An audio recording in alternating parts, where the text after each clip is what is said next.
Well, hello again. Welcome to Horror in Detail. Today we are going to share Wendigo encounter stories. First story. Monster I carried out of the woods. I found a monster in the woods. Every year I spend a week in the woods alone. I cannot stand being inside my empty house on the anniversary of when I lost everything important in my life. The walls close in on me, and I feel suffocated. So, I go to the woods. I sleep, drink, and try to shoot at least one deer. On the second day of my trip, I was walking through the forest in damp weather feeling miserable when I came across it. A creature hanging by its foot from a tree. I panicked when I first saw the figure strung up in the tree and rushed forward hoping if it was a person I could still help. As I got closer, I saw that even though its body was similar to a human, all the proportions looked wrong. The legs far too long and skinny. The stomach sunken in, rib cage visible making it seem like it had no muscle mass or fat. I stopped below the creature, staring up at it in disbelief of what I was seeing. One foot was stuck inside a bear trap that was attached to a chain, hooked over a branch. Its entire body was hanging from a torn and bloody ankle snared inside the trap. Wrists tied together and arms so long they nearly reached the ground as they dangled past its head. The creature's face was covered by a blank wooden oval with moss spilling out from it. At first, I was certain it was dead. As I got closer, I saw the chest rise weakly as if let out small wheezing breaths from under the mask. Even without seeing what was under the mask, I knew this thing wasn't human. The woods had a bad reputation of people going missing. Most didn't like camping overnight inside the forest anymore. It was a good place to fish and hunt but not to stay the night. I had my hunting rifle with me. I could put it out of its misery. Or just left it alone. Someone put this thing here. They might be back for it. Misty rain came down and I could see puff of my breath in the terrible weather.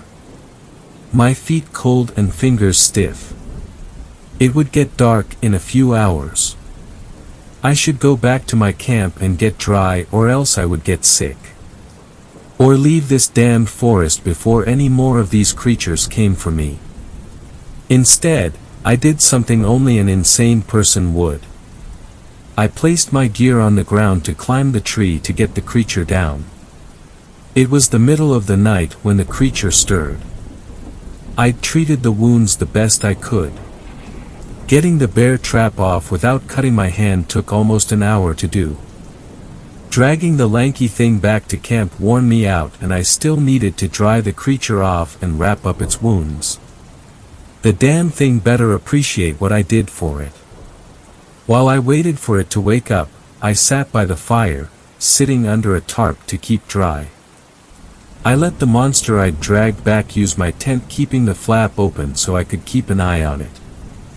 I was dead tired but didn't want to fall asleep with whatever the thing was close by to eat me in my sleep. Its limbs were so long I had to fold them to make sure it fit inside my small tent. At some point in the middle of the night I heard movement in my tent. Slowly a hand came out, long fingers testing the damp ground. I couldn't see the thing's expression because of the mask and moss covering its entire head. Even while it slept, I didn't dare look what it really looked like. I remained still, wrapped up in my spare blanket. If it attacked, I could shoot it but I didn't even reach for my rifle. Half of the creature's body came out of the tent, body freezing up when it sensed me nearby. The next few seconds were tense. Neither of us moved, waiting for the other to act first. I'd hoped this would be a treat and release process. That when this creature woke up, it would just go back off into the woods. I was not so lucky. It made the choice to attack the easy target. Darting forward, it cleared the distance between us quickly. I was knocked over, thin bony hands pinning me down to the ground. The mask flipped up so fast I never saw what was underneath. Sharp teeth grabbed a hold of my jacket and started to shake it, tearing the fabric, but not reaching my skin. The attack didn't last very long. I was fully ready to accept my death in that moment. After all, I had nothing waiting for me outside of that forest. If I could become food, at least my death would mean something. But this creature didn't even give me that. It stopped, releasing my coat and staggered back. Collapsing on its side, it let out ragged wheezing breaths. It used up all its strength in that thin body. I watched it, wondering what to do next. I grabbed a blanket from my tent, trying to wrap it up to keep the creature warm. It weakly pushed my hands away, sharp claws catching my coat but not tearing it. Wrapping the thing very much like a burrito, I went about getting it back inside the tent. I couldn't see the creature's expression, but I could sense how annoyed my new campmate was being manhandled and wrapped up. Until it regained some strength, it would need to accept some help. I went back outside, wrapped myself in my own blanket again and stared back into the weak fire. I planned on staying up all night, but I drifted between sleep until dawn came. Out in the trees I heard sounds. As if someone was walking around in the dark just beyond my camp. Fear fluttered in my stomach. I was out in the open, exhausted from the cold weather. I didn't mind death. But I was still afraid of whatever was stalking around in the night. When morning arrived, I looked around the camp to find someone, or something had in fact been circling my camp. Muddy tracks and broken twigs gave me enough evidence of being watched. I wondered if it was more of those creatures waiting to grab the injured on inside the tent. At least I lived through one night so far. My new guest was out of the tent when I got back to camp. It wrapped in a blanket, glaring at me from under the mask. I could feel the eyes on me, even if I couldn't see them. I needed to think of what to do next. I could just pack up and leave. I doubted these things would follow me into the city. It still wasn't healed up and wouldn't be able to protect itself if whoever hung it up came back. Trying to get the creature to eat, it had no interest in the hot dogs and marshmallows I brought. It was a little surreal seeing a lanky creature like it in the dim gray morning light. This thing wasn't human, and yet I was helping it for reasons I didn't know. Aside from people, this thing might eat other meat. If I could shoot some game, maybe a good meal would help it gain some strength back. And maybe for all my trouble I would be eaten in the end. Only time would tell how thankful this thing would be for all the help. I didn't want to go off into the forest hunting alone. If another person came across my camp, I didn't want them to come across my monster. One of them would end up dead if that happened. I paced, trying to think of what to do. As if it could sense my train of thought, the lanky creature bundled the blanket, putting it inside the tent to stay dry. Then, it climbed up my back, lanky limbs wrapping around me. My skin crawled and stood, back bent, trying to support the sudden weight change. I waited for the attack that never came. We just awkwardly stood there waiting on each other to do something. I could go hunting if I carried the creature on my back. It would take longer than normal, but could be done. Picking up my rifle and small pack, I started off into the trees, still really creeped out by the thing that I decided to help. At least it wasn't trying to eat me. I really needed to call the creature on my back something. Naming things was difficult. I went through at least 100 while sneaking through the woods, trying to pick up on any game tracks. I didn't know what it was beside not human. Skinwalker and Wendigo just didn't suit what it was from what I've heard about them. No legends or cryptid name felt right. Soon I found myself not caring if I had the name of its species. I doubted humans even came across them often enough to give it a name. I was startled out of my thoughts when I came right up on a deer. A decent-sized buck that should have run before I even got this close. Holding my breath, I froze, hand on my rifle. Careful to make as little noise as possible, I raised my weapon to get my shot lined up. For a moment I wondered what I was doing was even right. This thing I was taking care of could be evil. The missing person cases was a hint towards that. Then again, it might just be a part of nature. Killing a deer to feed the creature wouldn't be wrong if this is what happened in the woods without me interfering. I shot twice for good measure. The buck fell with a grunt of surprise. The thing on my back dropped to the ground moving like liquid. It sulked towards the fallen creature, masked face darting around as if it expected something was going to swoop in and take its food. While watching it eat, I decided on a name in the worst way possible. I've seen videos of what a fox sound like. Those nightmare screeches and sounds were the same kind this creature made while it tore into the deer and ate. Because its back was turned to me, I never saw its face. Just the fact the mask was lifted so it could bite and tear off chunks of flesh. Fox felt like a suitable name for the monster I'd taken in.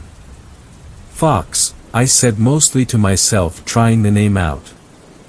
The creature slightly turned at my voice, letting me see a human-looking mouth, but filled with bloody sharp teeth. I think he liked the name.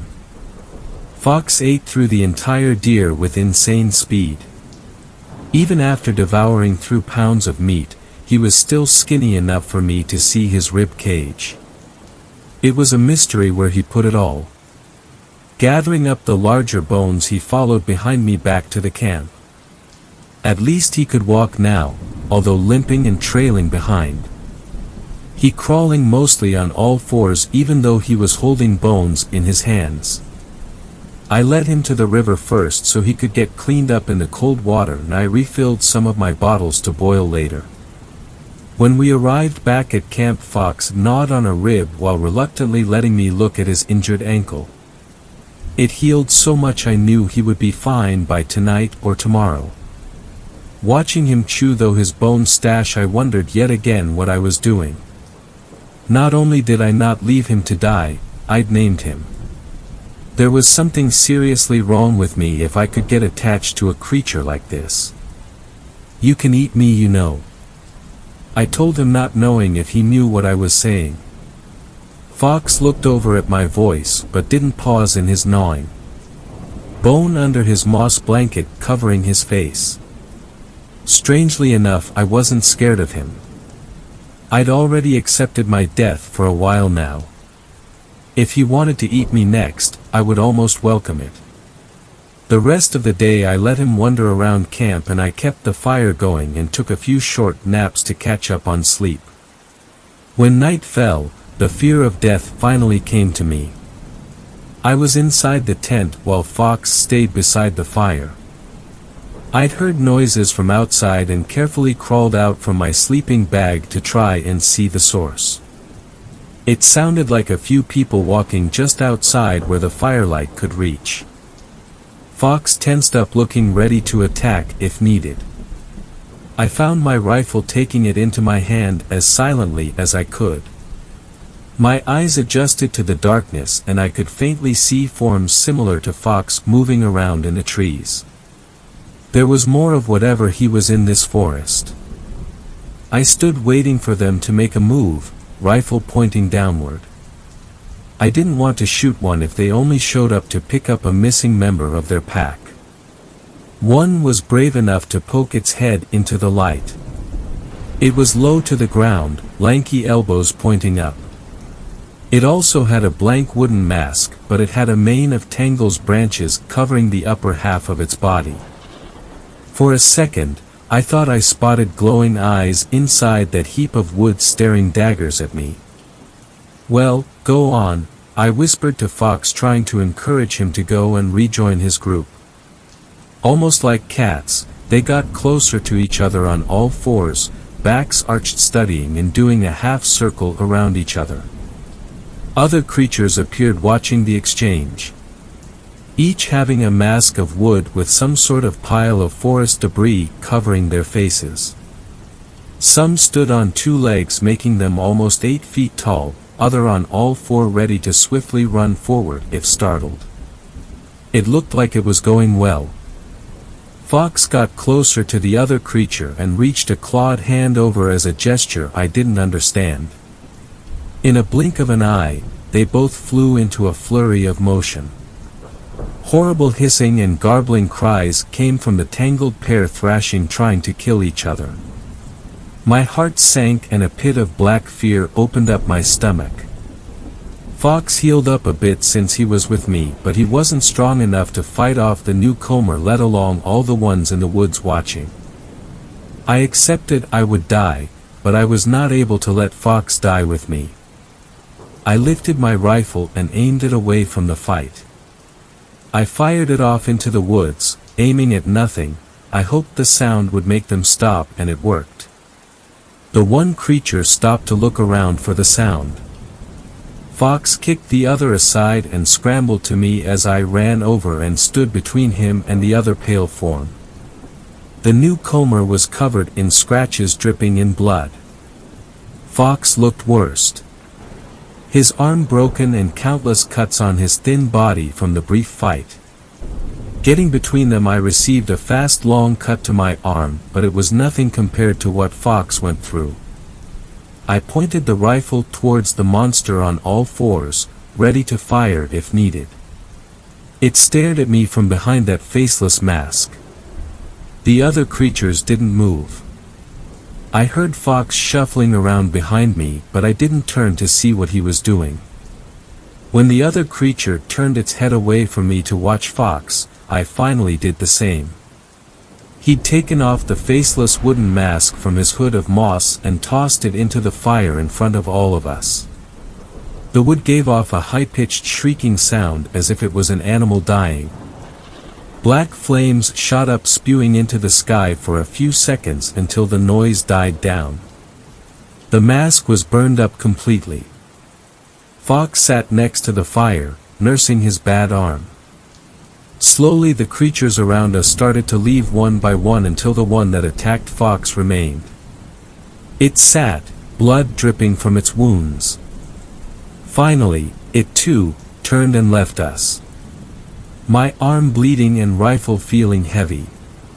Dropping my weapon, I collapsed to my knees. Caring about someone else was beyond stressful. White-hot pain started to come through my body from my cut. I found my arm was too heavy to move to see how deep the wound was. Trying to stand, my legs suddenly refused to work. Not knowing why, I fainted into a deep sleep I didn't awake from until it was morning. When I opened my eyes, I was inside my tent on my side. My arm out front of me so I could see the wound was stuffed with moss. I felt hot and too weak to move, or do anything at all.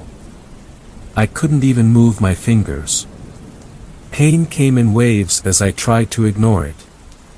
Focusing on anything but the throbbing in my arm, I listened to the pattering or rain outside.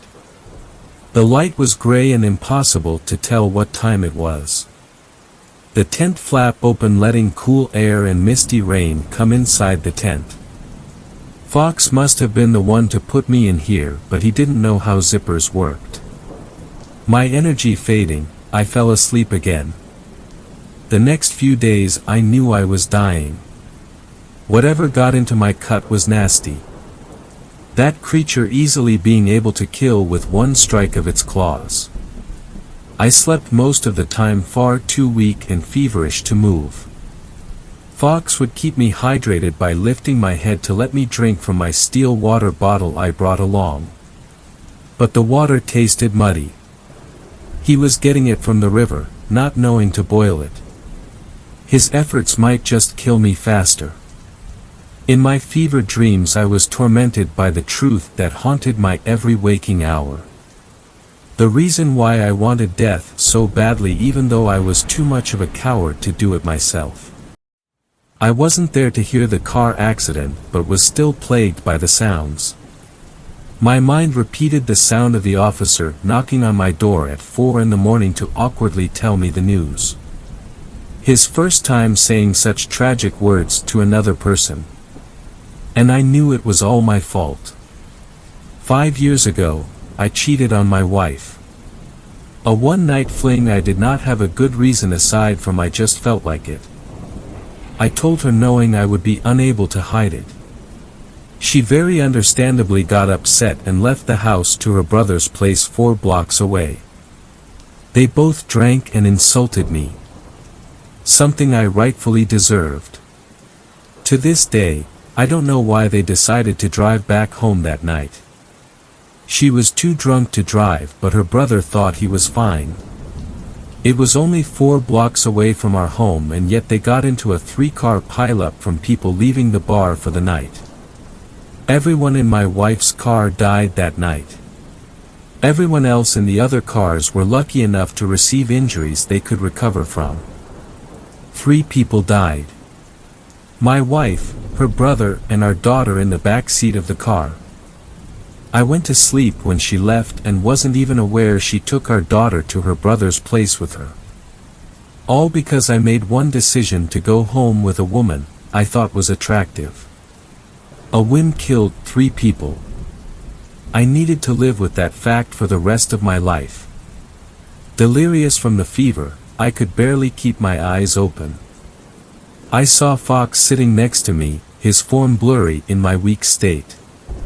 I couldn't handle falling back asleep and hearing my daughter was gone again.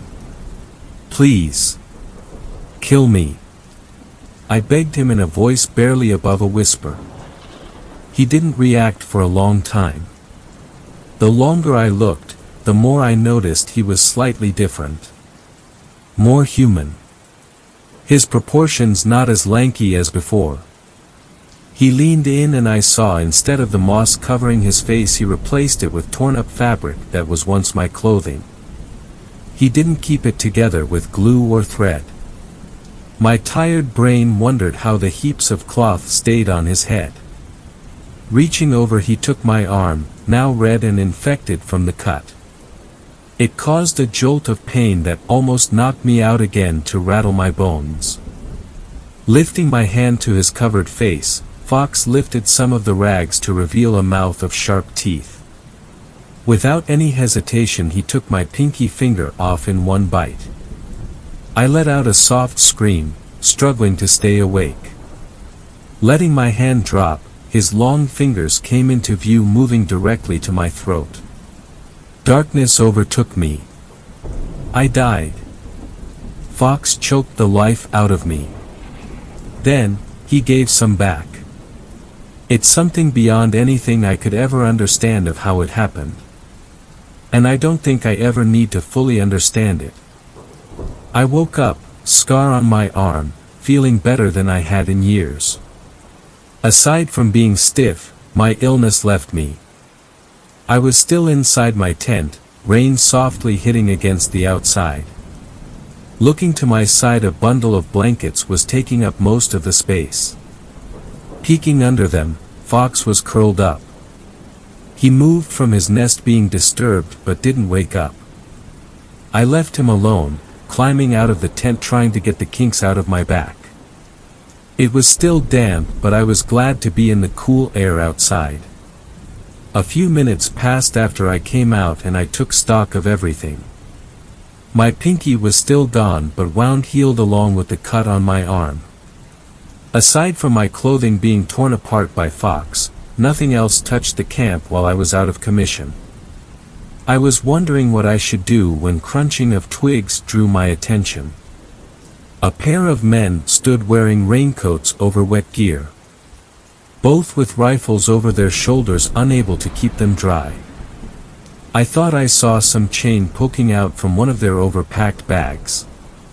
Each seemed as if they were camping for a long time and worn down to the bone. Can I help you with anything? I asked the pair, voice cracking from a dry throat. I knew who they were. Without a doubt they trapped Fox and left him hung up in a tree to die. I wondered if I was going to run into the people who did such a thing and still didn't know how to react when it happened. Have you seen anything strange at night? One asked slowly while looking over my camp. I felt my hands start to shake and forced myself to keep them steady. Nope. Nothing. Terrible weather, don't you think? I'm going to pack up and leave today. I hoped I sounded casual enough. Glancing over I saw Fox sitting up in the tent moving around in the blanket pile silently. From the angle only I was the one who could see him.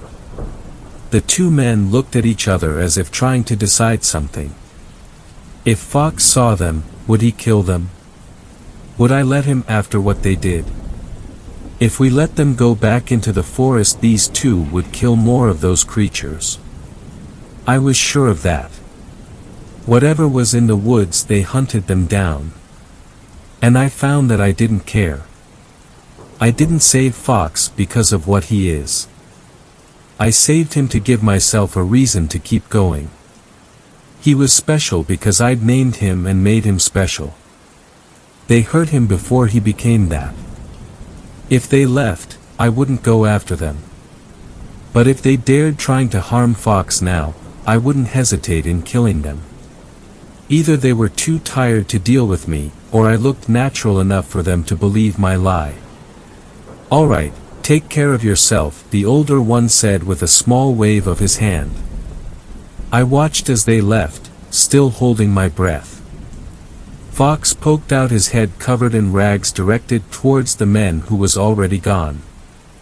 Still not too late to go after them. Fox gave them no notice. Do you want to go home? I asked him, not even sure if he could understand me. When I left the woods, I took something with me. A creature that almost looks human now. I sold my house and bought a very small cabin by the lake. I figured it would be better suited for Fox being around woods. He's never spoken to me and I've never seen what face he hides. There is still so much I don't know about the monster I carried out of those woods.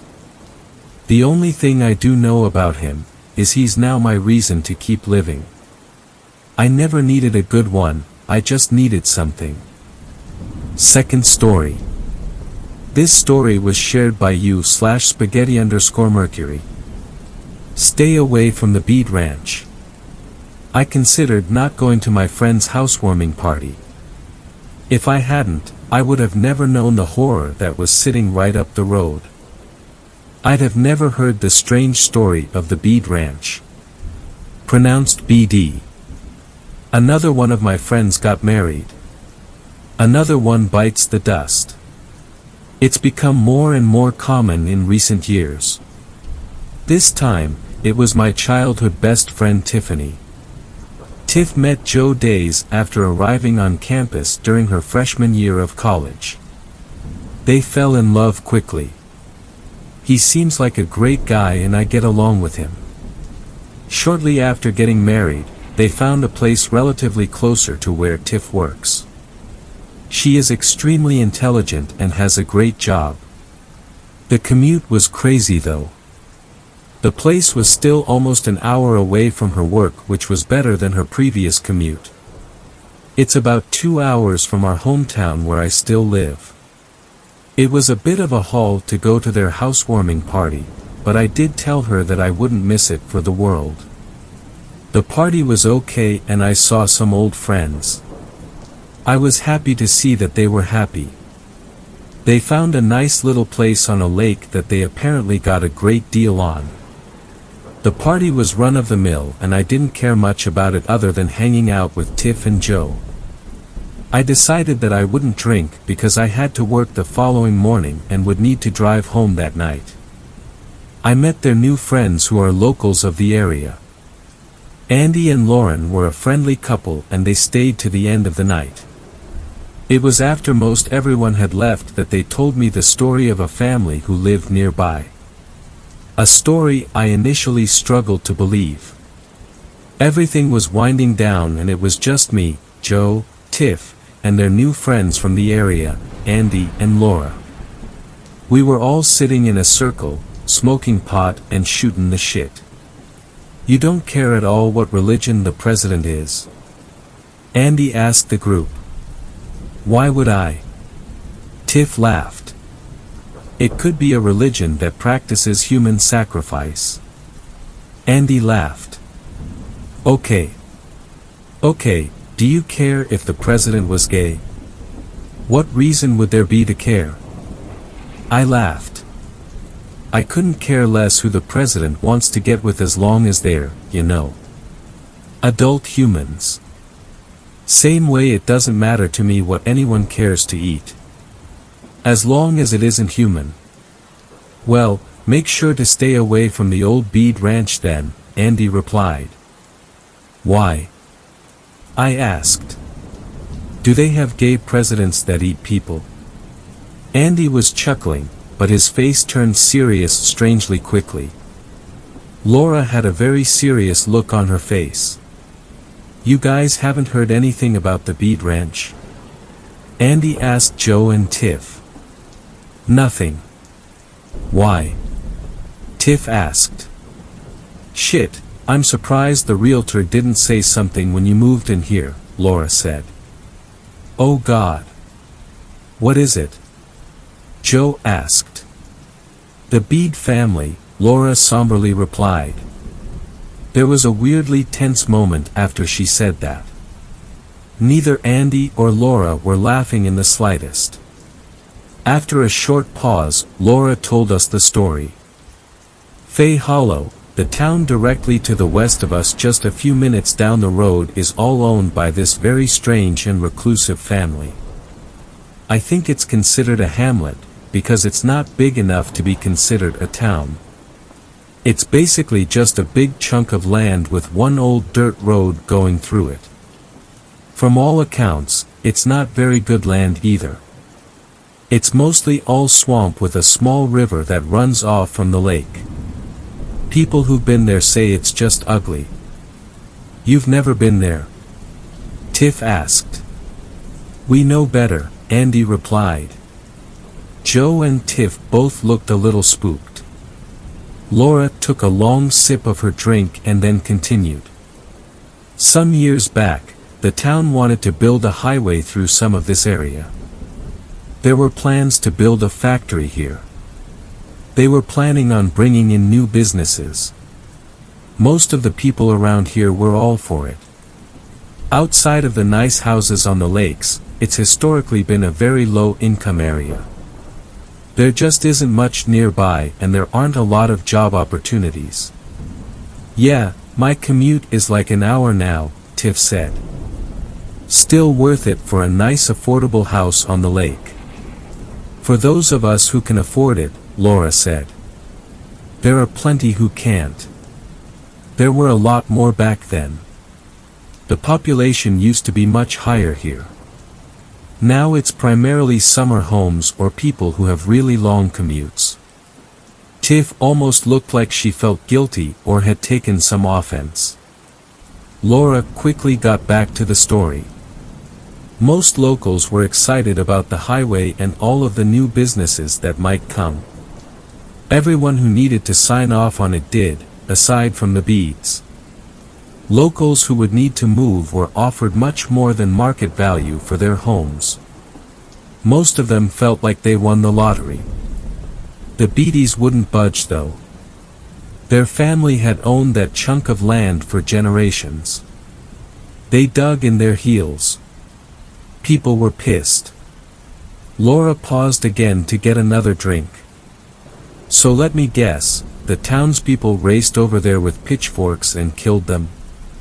Joe asked. Now the ghosts haunt the land, he laughed.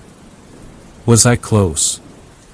No, but maybe they should have, Andy replied in a serious tone. There was another short but awkward pause before Laura returned and sat back down. So, what happened? Tiff asked. The story starts to get murky, Laura replied. There had already been plenty of rumors about the family. People claimed that they practiced incest. Some believed they were cannibals. These were all theories most likely due to their appearance and their decision to live in isolation. People might have heard about the disappearances, and let their imaginations fill in the blanks. Or maybe they were right about the beads. What locals did know was that anyone who wandered onto their property were greeted with shotguns. So they were just like Florida people. Joe laughed. Laura ignored the comment and continued. The town continued surveying different spots in the area, hoping that they could still convince the beads to sell. 2 men, Thomas and Paul, were sent to the hamlet to survey what they could as well as try again to talk to the family. She continued as we all quietly listened. Thomas has told his story. He checked out the area near the front of the land by the start of the dirt road that runs through the property and acts as a shortcut to the interstate. Paul went into the weeds and bushes so he wouldn't be seen. He was going to check out the swamp. Before long, Thomas heard thrashing followed by gunshots alongside terrible screams. What happened to Paul? Tiff asked. No one knows, Laura replied. Thomas ran out of there and promptly called the cops. They found nothing. No sign of Paul at all. He's still considered missing and presumed dead. Thomas has theorized that Paul had been cannibalized. They could never prove it though. No evidence. Since then, people steer clear of Fay Hollow and the Beatty family. Maybe a bear got him, Joe said.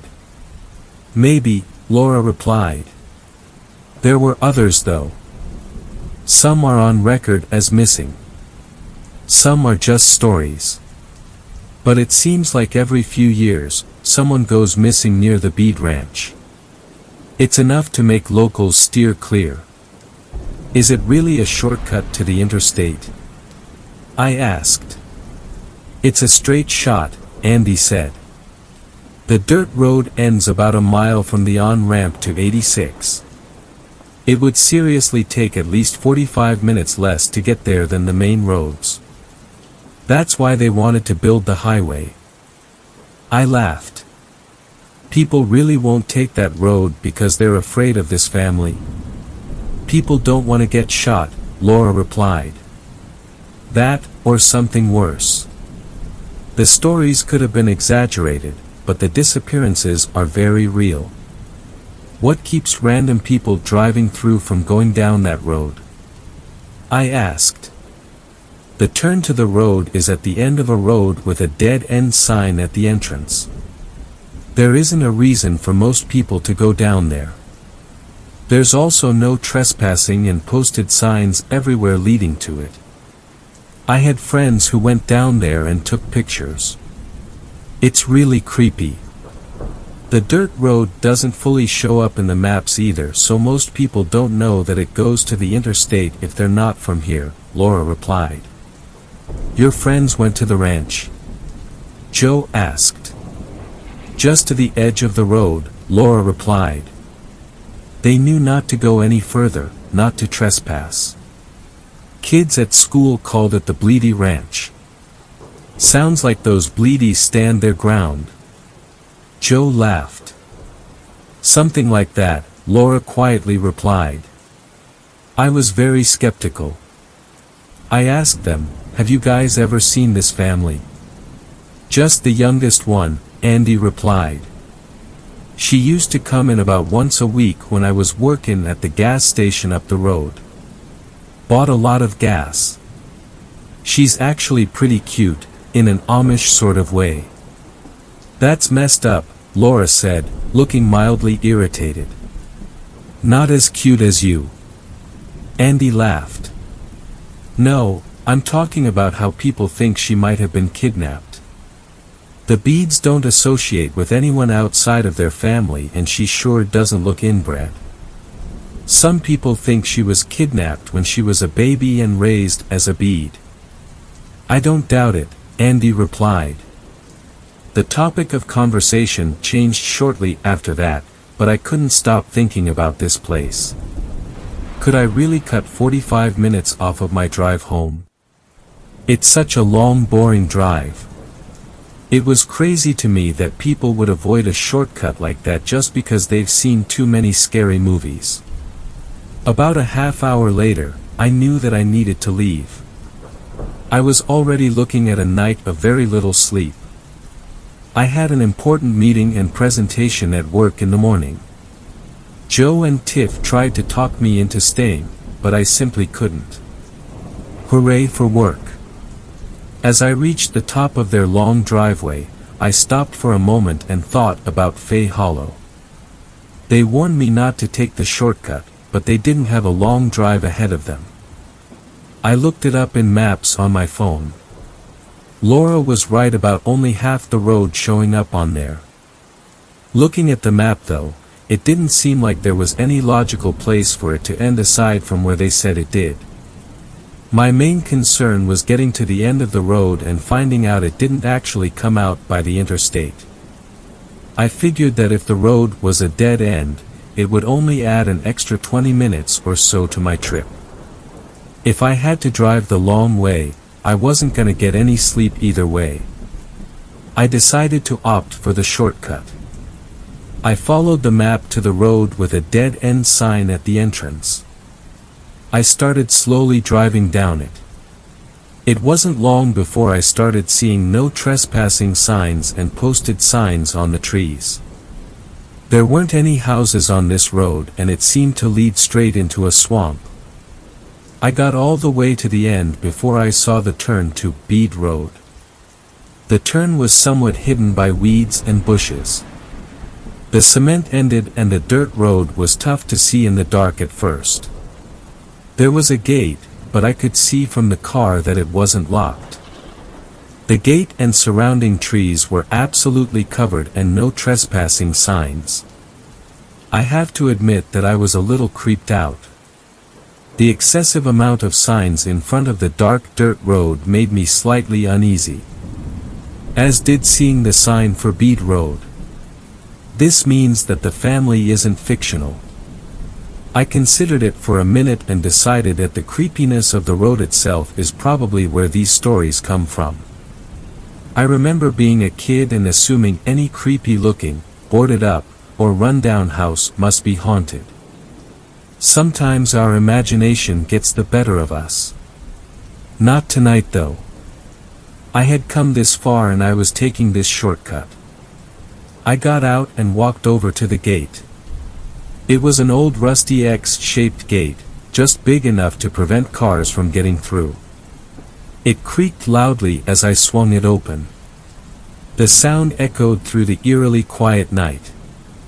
I admitted to myself that I was a little creeped out, but I still didn't believe Laura's stories. Creepy-looking places spawn creepy stories. Stereotypes can lead to urban myths. Stereotypes like the beads being seen as inbred cannibal rednecks because they live in relative isolation. These are the things I was telling myself as I started driving down the dark dirt road. I kept my speed low because of the wooded areas on each side of the road. The last thing I needed was to hit a deer. The road eventually turned slightly around a bend, and that's when I saw the lights in the distance. I assumed it had to be in their house. Andy and Laura said it was the only one along the road or inside the tiny hamlet. I crept slowly down the road. The lights were growing bigger, but I still couldn't see the house. I started hearing a noise that I eventually recognized as the sound of a generator. These people really were off the grid.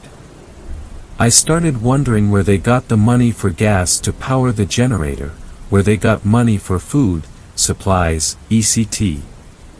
Laura would likely say that they stole it from their many victims. While I still didn't believe that, the thought was stuck in my head. I admit that I was feeling more nervous as I got closer to the house. I could see a spot ahead where the weeds and trees opened up. I was almost to the house and I was about to be visible to anyone who might be there. I had freaked myself out a little bit more than I realized before, so I decided to pick up my speed as I was passing the house. I figured that even if they were the type to shoot anyone they saw on their property, I could get past the house before they could even grab their shotguns. I sped up a little as I got to a point where I could be seen from the house. I saw that there was lights on, but didn't spot anyone outside or through the windows. The house was a little shabby, but honestly not much worse looking than my last place. It could use a paint job, but there are worse looking houses in the town I live in. Seeing the house calmed my nerves a bit. It wasn't as spooky as what I built up in my head. Still spooky, just not as spooky as I imagined. I still wanted to get past it and out of sight quickly. I started to pass the house and looked ahead down the long dirt road where the opening in the trees closed up and it was almost too dark to see right in front of you. I pressed the gas a little harder as I passed, then abruptly I felt the steering tighten and the car slow. I had popped a tire. This is what I like to call an of course moment. I quickly hopped out to check the damage. My front right tire was flat. I momentarily considered driving on it at least to the end of the dirt road. Then I thought about it and decided that I might let Laura's story creep me out a bit, but I'm not gonna destroy my rim because of it. I was practically right in front of the house. I might have gotten 10 or 15 feet past it, but the light from the porch made me clearly visible to anyone inside. I looked toward the house regularly as I popped the trunk and grabbed the spare tire. I still hadn't seen any people, but there were definitely lights on inside that I thought that maybe I should call someone, but as I looked at my phone I saw that I had no service. Of course not.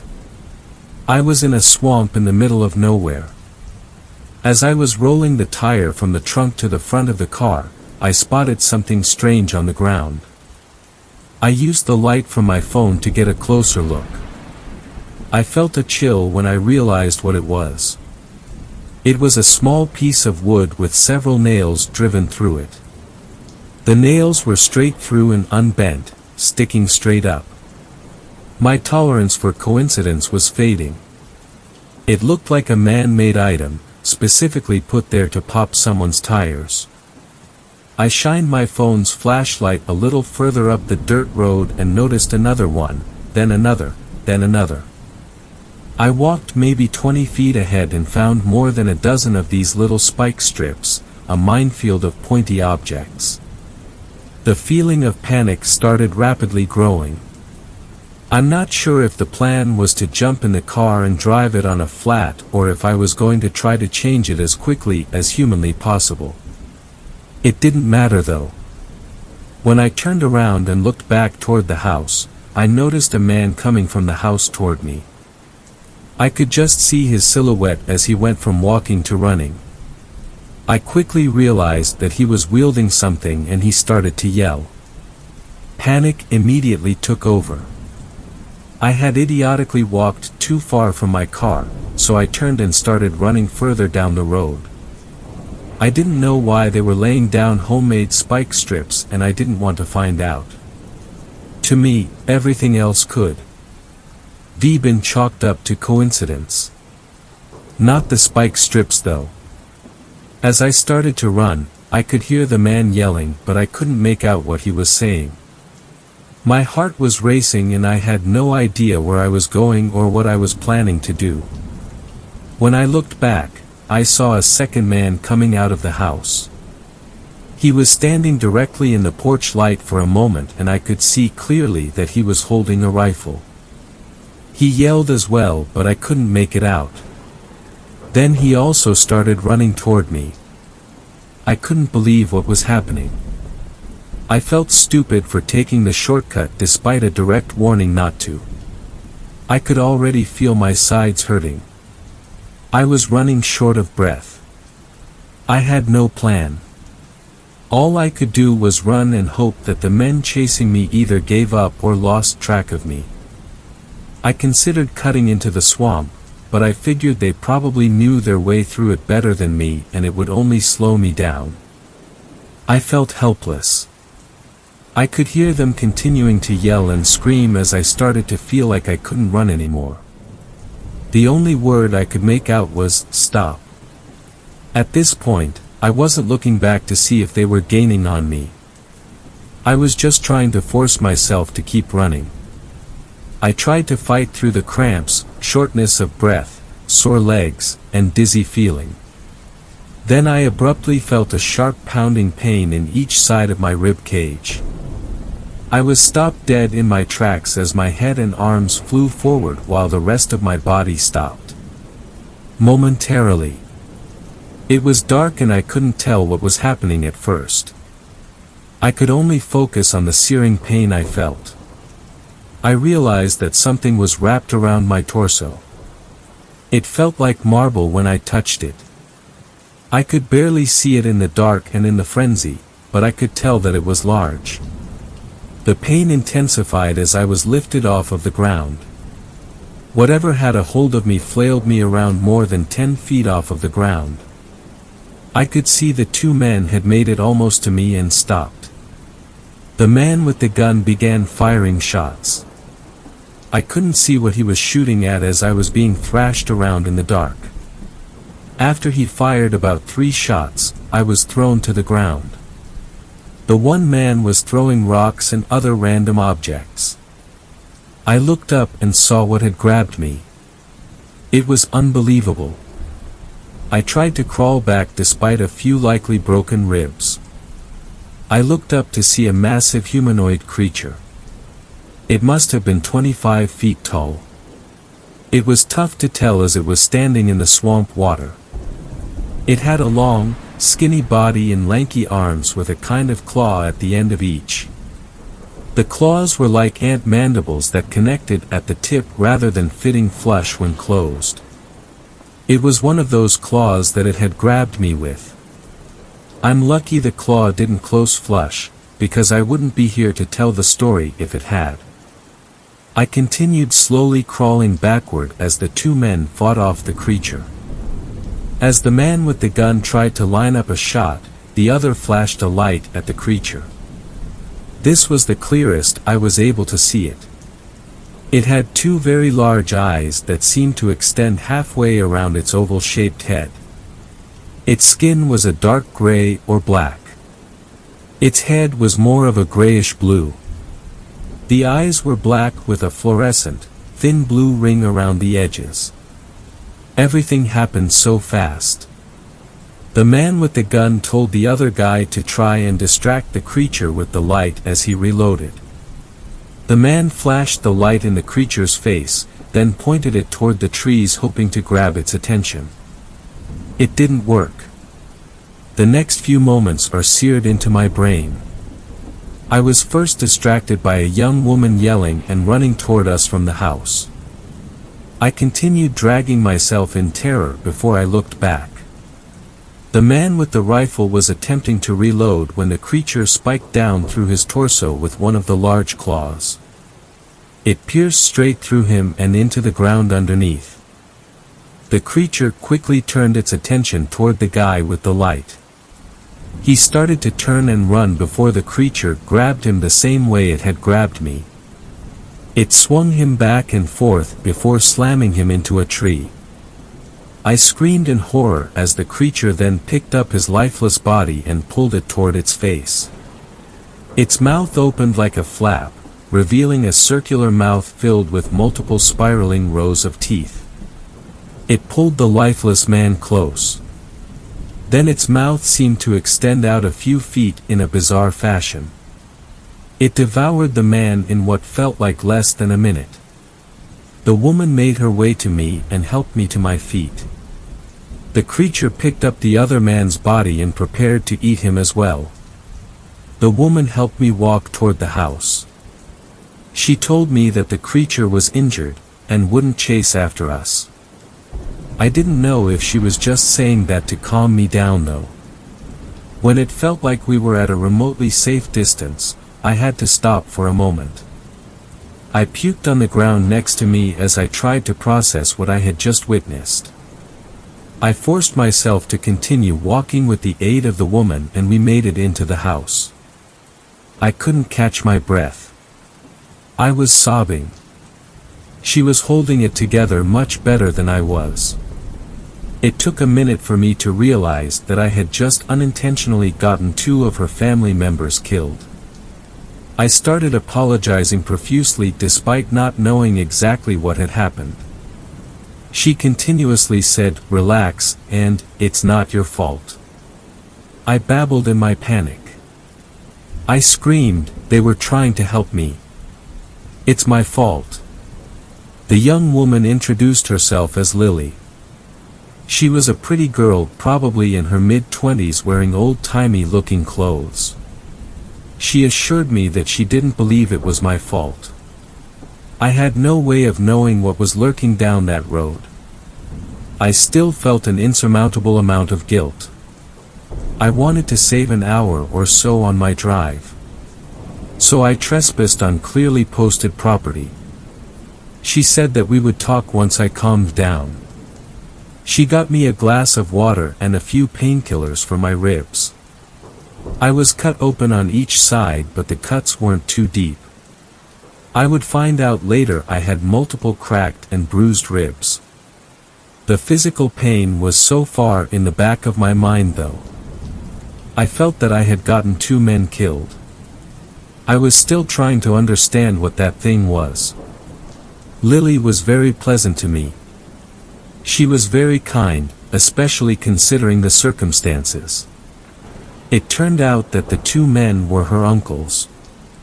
I again apologized upon learning that, but she again told me that I wasn't at fault. "We've always known the risks of living here," she said. "You couldn't have known. They also could have done a better job of warning you. If someone was chasing me with a shotgun and screaming, I would have run too." "What is that thing?" I asked. "How long has it been there?"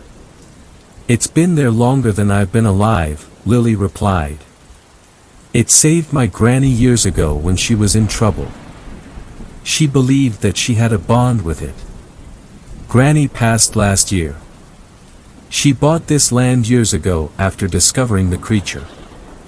She did everything she could to deter anyone from coming here. She never wanted to report it to any agency though.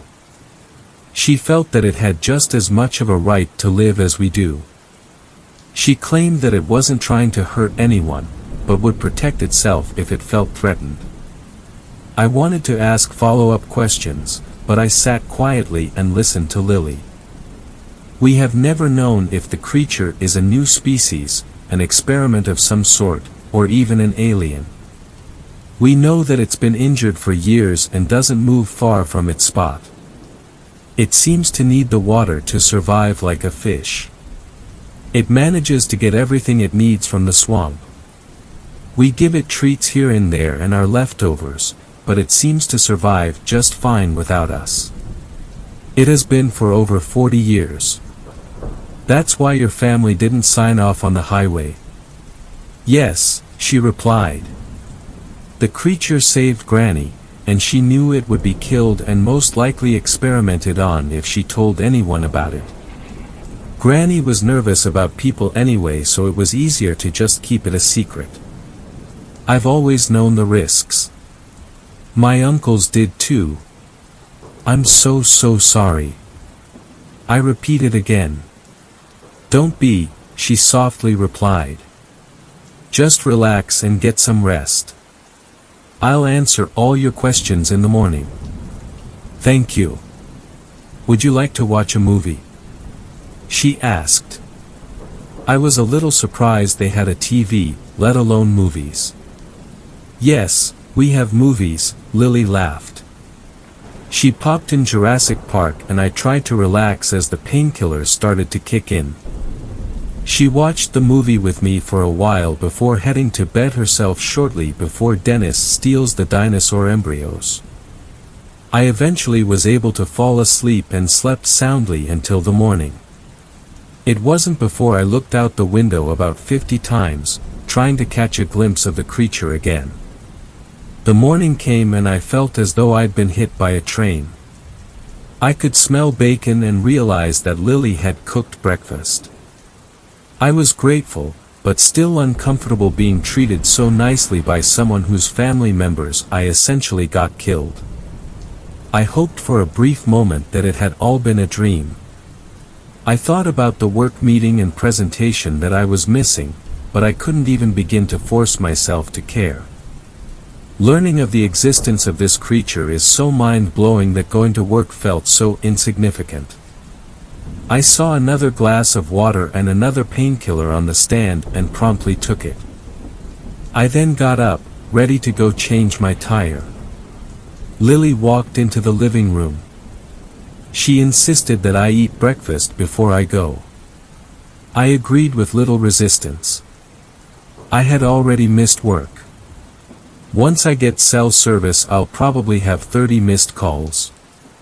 It's tough to care much about that though. I sat down at the kitchen table with Lily. I wanted to ask more questions about the creature, but I wasn't sure if it was a sore subject that I should avoid. I didn't have to ask though. It isn't a vengeful creature, she said abruptly. Do you feel safe living near it? I asked. It's obviously dangerous. It's just an animal like the rest of us, she replied. Maybe it's something left over from a forgotten era. Maybe it's something new. It keeps to itself unless someone bothers it. It protects itself like anyone else would. Who are we to decide what gets to live or die? Granny hated hubris, and hubris is a very human trait. Humans kill rodents and pests because they're a nuisance. We kill animals for food or even sport. We cage anything that might be a threat to us. Maybe we aren't meant to be the dominant species anymore. Maybe those swamp creatures are. It may have been the pain medication talking, but I found myself agreeing with her. Do you care about that thing? I asked. I care about Granny, and she cared about it. She softly replied. Granny felt bad about stopping the highway from being built. It isn't fair to stop progress to protect our own comfort. We had a good run, but maybe the world isn't ours anymore. We finished breakfast and I went outside to change my tire. I walked up to my car to find that my tire was already changed. Of course it was. The inbred cannibal changed it for me. The same one whose family tried to stop me from walking into certain death. Who died to save me. I felt like I owed Lily so much. She's all alone now because of me. Well, I guess not all alone. I knew that I wouldn't report seeing the creature. Maybe I'll tell the story to people who won't take it seriously anyway, but I won't call the authorities. I owe her that much. She walked out the front door and I thanked her for helping me yet again by changing my tire. I thanked her again for everything she had done for me, for forgiving me. Are you sure you're comfortable being alone here? I asked. The creature isn't going to harm me. It was simply protecting itself, and protecting its own. She said. Yeah. Wait. What do you mean by that? I asked, confused. Lily went inside for a moment. When she returned, she had a photograph. I looked at it and the hairs on my neck stood up. I asked her, are those eggs? Lily smiled from ear to ear and said, she's gonna be a mama. I didn't know how to respond.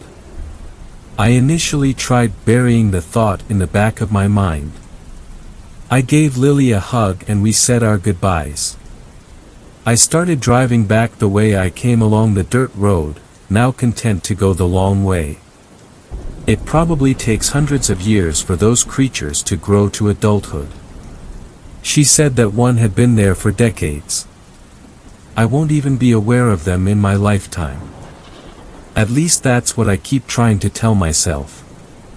I reached the end of the dirt road. I stopped and looked back for a minute, blown away by the experience, terrified of what's to come. My phone started going off as I reached cell service. I'm gonna get fired. It's likely that no one will believe my story, and maybe that's okay. Maybe it's just the way things are meant to be. People will likely continue spreading rumors about the inbred cannibals living in the swamp. Doesn't really matter though. What matters is to heed the warning when someone tells you to stay the fuck away from the Bead Ranch. Third story. This story was shared by Big DDDY Corn Beef. My GF always had a crippling fear of skinwalkers. So, I met my girlfriend, let's call her Kay, about 2 years ago. She's currently pregnant with our first child and we were happy. We were finally having the little family both of us had always dreamt of. But let me back up. Shortly after I met her we were talking about our biggest fears. Me, I'm afraid of heights. Hers. Wendigo. Skinwalkers. She's always been wildly superstitious about them, no speaking their name or whistling at night, sprinkling salt, burning sage, etc. As ridiculous as I truly thought this was, I put up with it. We all have our silly superstitions. I crush up egg shells to keep the witches away myself because that's what my mother always taught me. I remember one night when, shortly after finishing up a co-op game we were playing together on the Xbox, I went to grab another beer and whistled the theme song to that game as I opened it, and I returned to our bedroom to see her bawling on the bed. I truly didn't do this intentionally and did my best to comfort her as I was met by her yelling at me and shoving me away.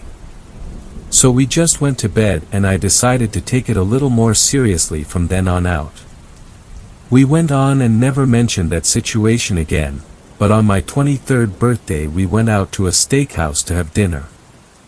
When we arrived home around 10 o'clock or so I could have sworn I saw a tall, pale white figure dash into the woods behind our house, our dog, Odin, a stout black pit bull, growling and standing at attention looking in its direction. I mentioned it to her as she didn't see it, and all the color drained from her face and begged me to just get in the house. So we go inside, let the dog in, and she was upset for the rest of the night. I was sure it was just a trick of the brain. I was tired, I worked 12-hour shifts, I knew I was just seeing things as I frequent horror channels on YouTube in my spare time. We never encountered anything like that again, but Kay just kind of seemed distant. She never was the same from that night on, being short in conversation, staring off into space, getting angry about tiny things. Last night I woke up to what sounded like scratches on the window. Again, figured it was just a trick of the brain. I got up to use the bathroom and grab a cup of water. The cup of water flew from my hand as I heard a blood-curdling scream from outside coming from the woods. It was her voice. Screaming my name, screaming for me to come help her. I ran to the bedroom and Kay was right there. Sitting straight up in the bed, staring at me with a soulless expression. Not fear. Not sadness. Completely blank. Then she made eye contact with me, and made the same whistle I made that night despite never being able to whistle before, smiled at me, and said, "Don't go out there. Stay here with me. Protect me."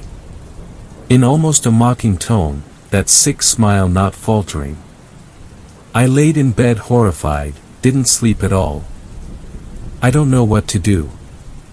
They got her. I know they did. That isn't K anymore. But it wants me to play along or they'll come for me too. I don't know what to do. Fourth story. This story was shared by Chlock44. A night in the woods. I was 10 when I started my career as a volunteer dog walker at the local shelter. By the time I was 14, I was an expert at recognizing dog behavior and I was able to deal with some of the most difficult classes. So when I took a very active dog with small dog aggression issues on a long walk next to the forest, no one was questioning my decision. Bradley was an amazing dog and I would adopt him in a heartbeat if we didn't have an older dog at home. I knew that he had a family meeting tomorrow, so I was making sure that if this was our last walk together, I'd make it as special as I can. Walking besides the forest always reminded me of the town legend. I heard from a reliable source, of course, that many years ago a group of people came here and settled down. They made friends with the natives and asked them about the forest. The natives said that the forest was special and sacred and they should not venture inside unless it is absolutely necessary. All was well until a young family went missing. A man of the settlers, his native wife and their young daughter went to the forest and disappeared. The settlers were enraged, especially when natives told them there was nothing to do, that the young family was claimed by the forest and its inhabitants. But the inhabitants had a secret of their own. It is said they summoned their god, an old creature who was forgotten by all except one family. The settlers sacrificed their own blood and walked the trails in the forest to bind their old god into the land itself, to make sure the forest would be safe for them and their descendants. They failed. Legend has it that their god never showed up, but something else did, and it took the entire settlement with it. It was supposed to be an old story about a boogeyman in the forest and how Jesus Christ is the only God we should pray to. Yet, every year at the equinox a bunch of people gather and walk the trails around the forest. They talk and gossip and occasionally lose a drop of blood in some places. The entire town gathers to escort them to their path and the entire town throws a party when they come back. It is one of the most cherished town traditions and it is always a huge party. Other than that, the forest is woefully boring.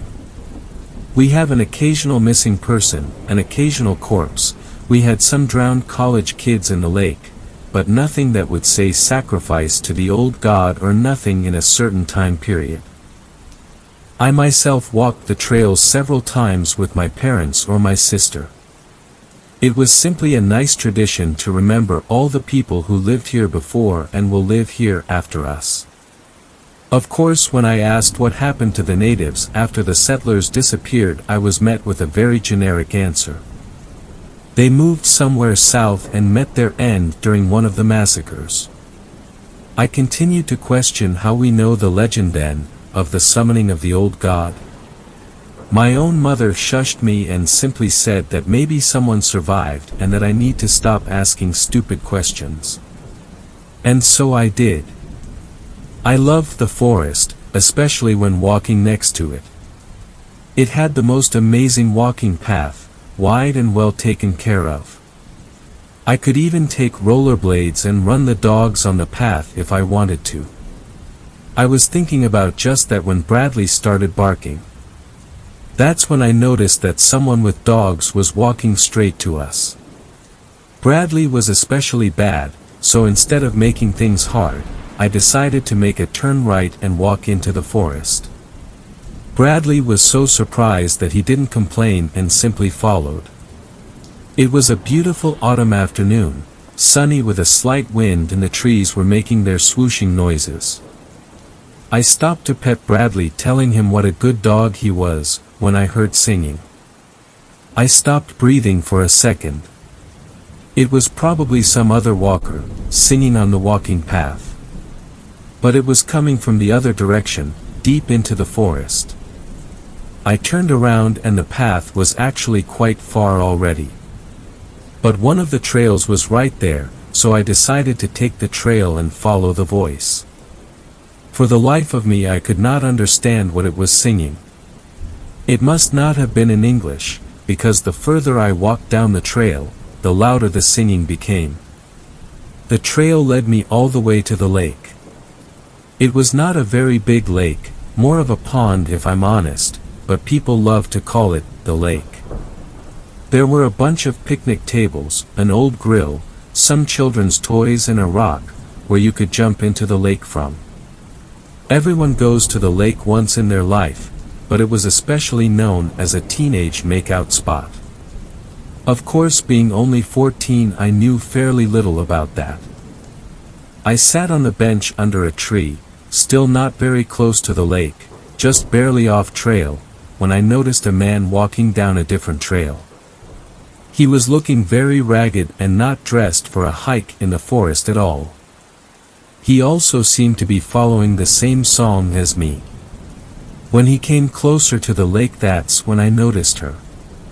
She was the most beautiful woman I have ever seen in my life. She was also made out of water, see-through, and I'm pretty sure she was the source of the singing. She appeared in the middle of the lake, slowly ascending from the depths, her hands outstretched and inviting. As soon as I saw her, I knew she was singing. I also knew she was not here for me. The song enveloped me as a blanket, poking and prodding until it finally left me as a wind that was blowing 1 second and then just died out the next. I could not move a muscle or scream or do anything. Bradley cowered under the bench, and he was the only thing I felt after the song left me cold and shivering. The song was becoming quieter for me, but seemingly not for the man. The woman, now fully erect, walked above the lake to the man, who was walking toward her. They both had their arms stretched out until they finally met on the beach. He was on land and she was on lake, touching each other. She leaned over for a kiss, and for that she stopped singing. That's when the man woke up and screamed. But it was far too late. His hands disappeared into hers, and she slowly dragged him onto the lake. She was still floating above the lake, enveloping the man with her own body. She seemed to have grown enough to fully devour the man who seemed to have been drowning inside her. I was speechless. And absolutely terrified. The whole forest went quiet and I saw the woman turn toward me. At that moment I knew I would die. She would call me. She has called that man, and I would drown in her body just as she did. And I couldn't do anything. My body was not moving and I felt tears streaming down my face. I was terrified, and Bradley was whimpering under the bench.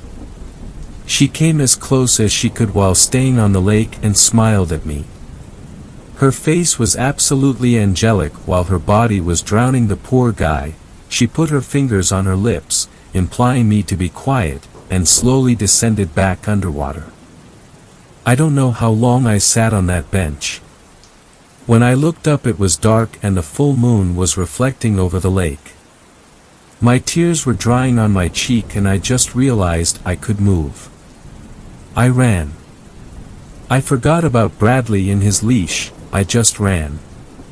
I missed the wandering trail and just ran to what felt like the right direction of home. I could hear Bradley running with me for a while until he ran ahead of me and just disappeared into the darkness. I stopped to catch my breath when I heard talk. I turned around so fast that my neck hurt. I walked toward the chatter and saw a soft glow. It could have been a search party. I had been gone for a while and my parents would be worried. But as soon as I saw them, I put my hands on my mouth in order to stop myself from screaming.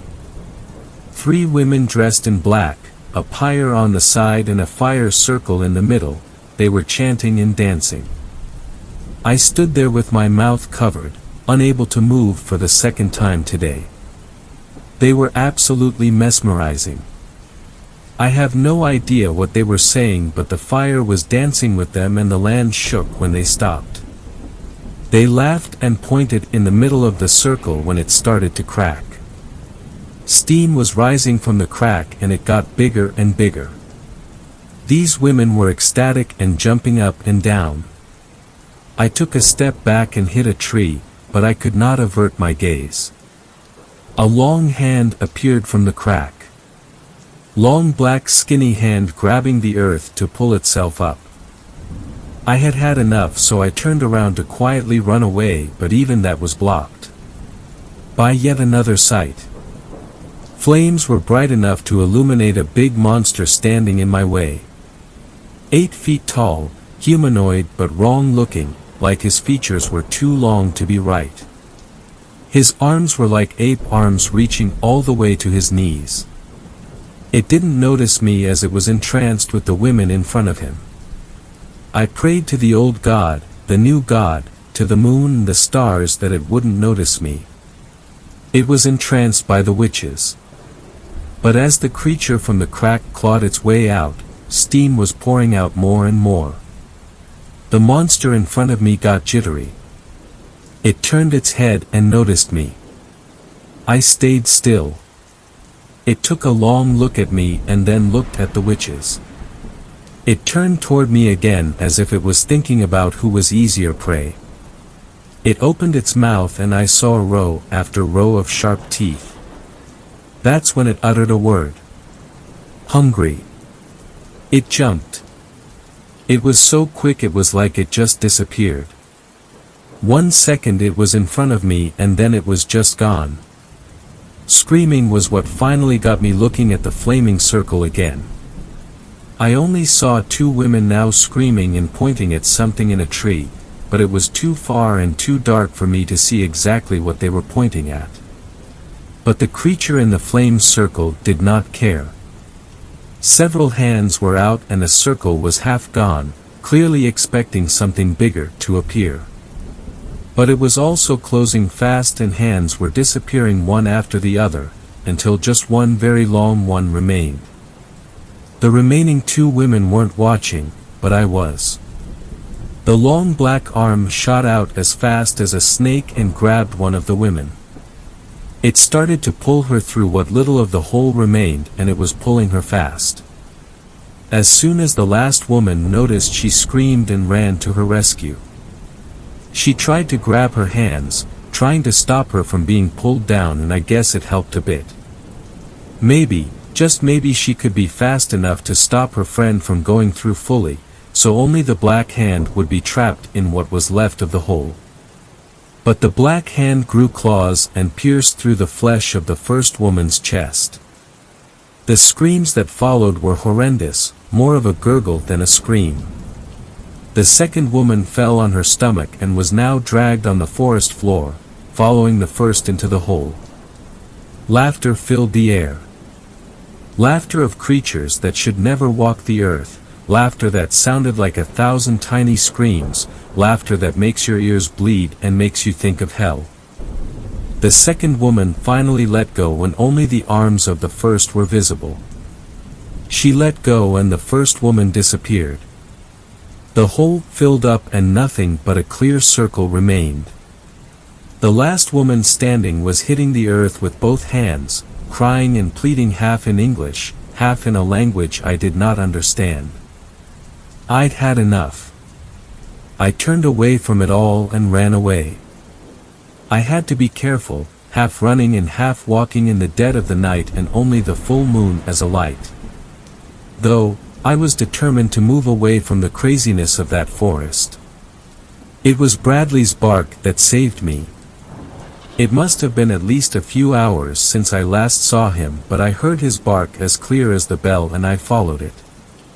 Bradley was waiting for me on a clearly marked trail and my math teacher was holding his leash. I cried as I ran into his arms knowing I was finally safe. He picked me up as if I was a child, as emotional as I was. He laughed as I cried and demanded to know if I was okay. I couldn't answer. We walked outside of the forest where the whole town was waiting for us. I was gone the entire afternoon and most of the night. We watched the sunrise together, praising God that I was safe. It was several days later before I told my story to my math teacher. He visited me at home to check how I was doing. He was very insistent that I tell him the true story and not what I told everyone else, that I simply got lost. He knew about what I saw. He had names for the creatures: Rusalka, witches, demons, and Wendigo. He made a joke about how some people never even meet one and that I must truly be special to have seen each of them. I sat there, in silence, wishing that I just had a vivid dream and that my teacher was making an elaborate joke. I planned to never step foot in that forest to forget that I was ever in it. It worked for a few months. But just yesterday I got the invitation to participate in the oldest town tradition and to play the role of the bride of the forest during the traditional trail walk. I'm scared. I want to run away. But forest surrounds the town and there is no way out. Fifth story. I believe what I saw was a Wendigo. Hello, Dr. Sebastian, I would like to speak with you. That is what a cold voice said to me over the phone. The voice then explained that there was a family who needed food to be delivered to them, and I then asked why she asked me an astrophysicist. She then replied with, "We would really like you to deliver, or at least purchase food for them." I could not say no, so I asked her for the location of the family. She gave it to me, and I decided to ask the family what they want when I arrived. I then drove to the location, parked my truck, and entered the small wooden house. When I entered, I got a chilling feeling in my spine. I then drew my firearm, and walked slowly while calling for someone. It was pitch black within the house except the small amount of light entering the house through the curtains.